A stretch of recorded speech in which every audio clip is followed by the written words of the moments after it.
हाय मेरी YouTube family, हमारी YouTube सीमा कश्यप में आपका स्वागत है। गाइस नमस्कार। आज बनाने जा रहे अरहर की दाल। ये देखिए अरहर की दाल, इसको धो लेंगे 2-3 पानी, फिर इसे पानी डाल के हल्दी नमक डाल के सीटी दे देंगे। गाइस देखिए इसे पानी डालेंगे,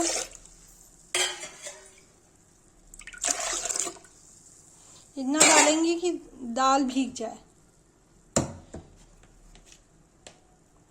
हल्दी डाल दिया, नमक डाल दिया।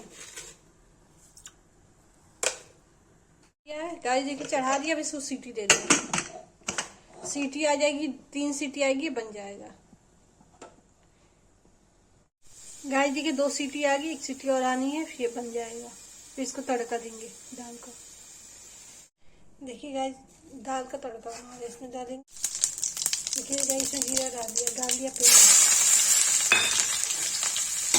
भून जाएगा तो इसमें टमाटर, हल्दी, नमक, दाल मिर्च, हल्दी, गरम मसाला डालेंगे। गाइस देखिए प्याज हो गया, इसमें टमाटर डाल देंगे।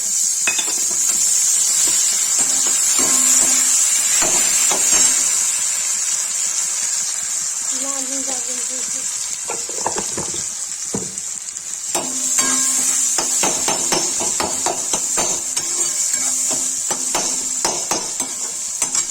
भून जाएगा तब इसको क्या करते हैं, फिर गरम मसाला डाल के दाल का।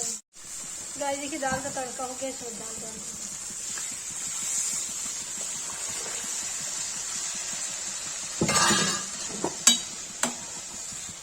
गाइस देखिए दाल बन करके रेडी हो गई तड़के वाली। गाइस देखिए दाल, तड़के वाली दाल बन के तैयार हो गई। जिसको ये रेसिपी पसंद आए वीडियो को लाइक कमेंट शेयर सब्सक्राइब करें।